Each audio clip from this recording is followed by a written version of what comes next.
Provavelmente essa fase da operação que mirou o Carlos Bolsonaro é a mais importante até agora.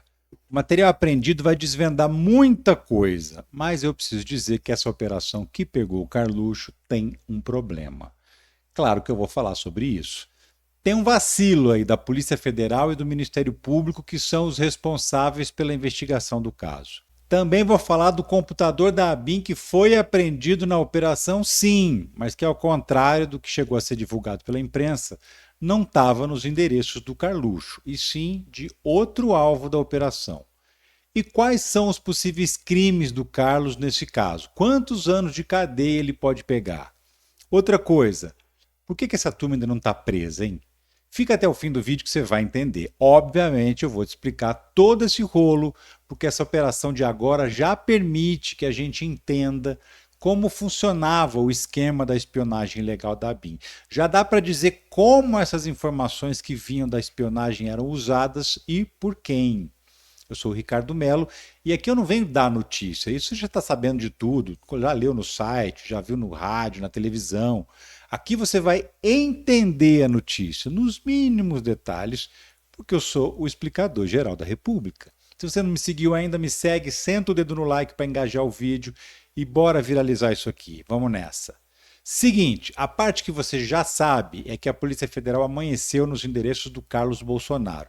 Na casa dele, no mesmo condomínio onde mora o pai, na Câmara de Vereadores do Rio de Janeiro e na casa de praia da família também lá em Angra dos Reis, onde aliás o Jair, o Dudu, o Flávio e o Carluxo estavam. O grande vacilo da PF e do Ministério Público, que foi a primeira coisa que eu mencionei nesse vídeo, foi a demora para investigar um fato que já era conhecido há 4 anos. Foi no dia 2 de março de 2020 que o Gustavo Bebiano, ex-ministro do Bolsonaro, contou no programa Roda Viva, da TV Cultura, que o Carlos Bolsonaro queria montar uma ABIN paralela, ou seja, um sistema de espionagem fora da lei para bisbilhotar a vida de adversários políticos, de jornalistas e agora a gente sabe até de delegados e promotores que trabalhavam em investigações que eram de interesse da família do ex-presidente. Ele contou isso 12 dias antes de morrer de infarto, com apenas 56 anos de idade. E contou mais, falou também que os generais Santos Cruz e Heleno sabiam disso e não fizeram nada para impedir. Esse, inclusive, teria sido o motivo da briga entre o Bebiano e o Carlos e que acabou com a saída do ministro do governo. Mas que diabo é esse negócio de ABIN paralela, hein? Vamos lá. O governo já tem a Agência Brasileira de Inteligência, a ABIN, que, traçando um paralelo, é como se fosse a CIA americana. É um serviço secreto brasileiro que existe para levantar informações que sejam de interesse público. Por exemplo, se antecipar a eventuais sabotagens contra o governo, monitorar organizações criminosas que ameacem o Brasil, mas vou dar bastante ênfase agora para essa informação ficar bem clara na sua cabeça. Essas informações não podem ser acessadas pelo presidente da República, a não ser em casos assim, muito excepcionais. A ABIN é um órgão de Estado, não é de governo, ou seja, ela não serve para atender os interesses do governante da vez. Na semana passada, você se lembra, a PF fez uma outra fase da operação contra o Alexandre Ramagem, que foi diretor da ABIN durante quase todo o mandato do Bolsonaro. O Ramagem era da equipe de seguranças do Bolsonaro durante a campanha eleitoral de 2018. E olha só que curioso, mesmo depois da facada, que só aconteceu por causa de uma falha da segurança, ele foi promovido a diretor da ABIN durante o governo. E mais, hein? Praticamente toda a equipe de seguranças que falhou no dia da facada também foi trabalhar com ele na ABIN. E onde é que entra o Carluxo nesse rolo todo? Então, antes de ser o homem de confiança do Bolsonaro, o Ramagem era o amigão justamente de quem? Do Carlos. Depois que ele foi para a ABIN, segundo a investigação da Polícia Federal, ele passou a ser mais que amigo. Ele teria virado um colega de crimes do Carluxo. E quais crimes? Depois que se livraram do Bebiano demitindo ele do governo, eles foram adiante e montaram a tal da ABIN paralela, que era uma estrutura clandestina de espionagem dentro da ABIN. Era o tal Centro de Inteligência Nacional que foi criado pelo Bolsonaro por decreto em 2020. Só que agora a gente sabe, antes mesmo de ser oficializada já existia, já estava atuando. Como é que foi isso?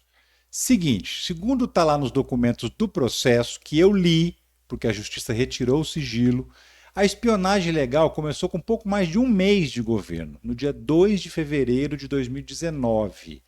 Essa é a data das primeiras pesquisas no sistema First Mile, um programa israelense de espionagem que tinha sido comprado pelo governo Temer. A pedido de quem? Do Braga Neto, ele mesmo, outro ex-ministro do Bolsonaro, que foi candidato a vice em 2022. Mas como assim? Você deve se lembrar que em 2018 o governo federal decretou intervenção na segurança pública do Rio de Janeiro.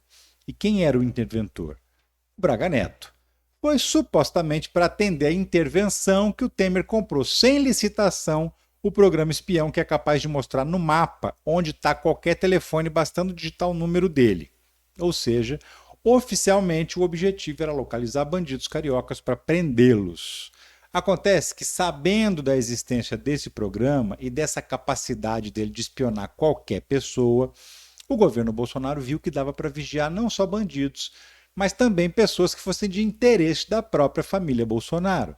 E foi aí que o Carlos teria se interessado em montar uma estrutura de espionagem que repassasse informações para ele.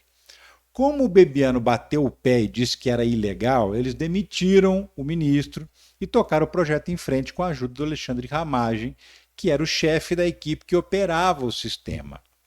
Mas acontece que a ABIN também tem muitos servidores de carreira, gente que não é assessor do governo da vez. E essas pessoas também foram contra o uso ilegal do programa. Como é que eles resolveram isso? Afastaram esses servidores das funções e colocaram outras pessoas, outros assessores que fossem da confiança deles. E foi assim que a turma toda de segurança do Bolsonaro foi parar na ABIN. Para fazer o quê? Para fazer o que o Ramagem mandava. Por sua vez, o Ramagem obedecia o Carluxo, que mesmo não tendo nada a ver com o governo, ele é vereador no Rio, como você sabe, ele mandava e desmandava no Palácio do Planalto, mandava até no pai. É ele quem cuida das redes sociais do Bolsonaro, quem define a estratégia para enfrentar os adversários. A coisa era tão louca que ele chegou até a tirar o acesso do Bolsonaro às próprias redes sociais. Ele mudou as senhas e não entregou para ninguém porque estava contrariado com a Michelle. Então, segundo a Polícia Federal descobriu, a tal da ABIN paralela servia principalmente para alimentar o Carluxo com informações de quem ele quisesse.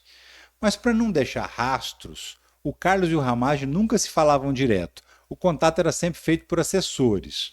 Quando a PF foi atrás do Ramagem na semana passada, ela também fez busca e apreensão em alguns assessores deles e encontrou no telefone de uma assessora uma conversa dela com uma assessora do Carluxo, que estava pedindo para levantar informações sobre 2 inquéritos que corriam na Polícia Federal e que eram sigilosos. E quem eram os alvos desses inquéritos? O PR e os 3 filhos. PR é presidente da República, ou seja, o Bolsonaro e os filhos dele. Aí eu sou obrigado a voltar naquela bendita reunião ministerial que vazou, em que o Bolsonaro disse com todas as letras que queria mesmo interferir na Polícia Federal porque queria informações antes que a família dele se ferrasse. Nessa mesma reunião, ele também admitiu que tinha o próprio sistema de inteligência. Só não deu detalhes, mas ele deixou claro que recebia informações secretas que vinham de algum lugar. Agora a gente sabe de onde era, né? A tal da ABIN paralela espionava todo mundo que contrariava o Bolsonaro, inclusive políticos da direita que não faziam o que ele queria. Por exemplo, Rodrigo Maia, que era presidente da Câmara, e a Joyce Hasselmann, que tinha sido líder do governo e depois rompeu com eles. Quando o Carluxo precisava de informações, o Ramagem não enviava arquivos para não deixar rastros. Ele mandava imprimir tudo e entregava no papel. Só que mesmo as impressões deixam rastros, sim. O sistema emite um registro para cada vez que alguém manda imprimir alguma coisa. Esses registros foram todos apagados no fim do governo. Só que a Controladoria Geral da União conseguiu recuperar os arquivos e entregou para a Polícia Federal a lista de todo mundo que usou os computadores da ABIN para imprimir alguma coisa. E foi assim que a Polícia Federal conseguiu identificar quem fez e como os arquivos iam parar na mão do Carlos. E com isso, ele conseguiu ficar espionando investigações sigilosas contra o Jair Renan, o 04, contra o Flávio, no caso das rachadinhas, e contra o próprio Carluxo, que também é investigado por rachadinha na Câmara Municipal. Eles bisbilhotaram, inclusive, a promotora que investigava a morte da Marielle. Por que será que eles tinham interesse nesse caso, hein? Eu fico cheio de dúvidas aqui, você não fica? Você deve ter visto também que a Polícia Federal encontrou na semana passada um computador e um celular que pertencem à ABIN na casa do Ramagem, quase 2 anos depois que ele já tinha saído de lá. E não é que agora encontraram outro? Pois é.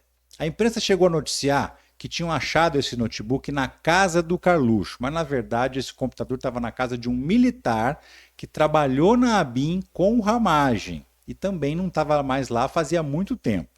Eu também fico pensando o que ele fazia com um computador de uma agência de espionagem clandestina, se ele nem trabalhava lá mais. Estranho, né? E a tal fuga de barco, hein? O que tem de verdade nisso? Teve mesmo? Pois é, essa é uma história cheia de versões, né? O advogado do Bolsonaro disse que não teve fuga nenhuma, que eles saíram para pescar às 5 da manhã, muito antes do início da operação da PF. Mas a Globo News apurou com fontes da polícia que não foi bem assim. Segundo o Otávio Guedes, a Polícia Federal chegou em Angra um pouco atrasada, não chegaram às 6 horas da manhã como acontece normalmente. E isso teria dado tempo de eles saírem de barco antes que a polícia chegasse, porque eles já sabiam que lá no Rio de Janeiro as buscas e apreensões já estavam rolando. Quando eles voltaram para casa, já era quase meio-dia. E aí sim, a Polícia Federal apreendeu o celular do Carluxo e vistoriou a casa toda. Levaram também outro celular e 3 computadores. E quais são os possíveis crimes do Carlos nesse caso? Só da ABIN paralela são 3. Invasão de dispositivo eletrônico alheio, interceptação de comunicação sem autorização da justiça e organização criminosa. Se ele for condenado, a pena total pode chegar a 16 anos de cana. E aí você me pergunta, com tanta coisa descoberta, como é que essa gente ainda não está presa? E eu te respondo, todos os casos ainda estão na fase de investigação, ou seja, eles não foram julgados e nem condenados ainda. Por isso que ninguém está preso, tem que concluir o processo primeiro para só depois colocar as pessoas na cadeia. Essa é a maior garantia contra perseguições. Se eles fossem perseguidos, certamente já teriam tomado uma prisão preventiva e já estariam na cadeia, mas não foram exatamente porque eles estão tendo seu direito de defesa respeitado. Isso é democracia. Se fosse numa ditadura igual a que eles tentaram implantar, mas não conseguiram, eles já estariam presos, já tinham sido torturados, inclusive, para ver se confessavam. Mas na democracia a coisa é mais lenta. E isso serve justamente para impedir perseguições. É o caso.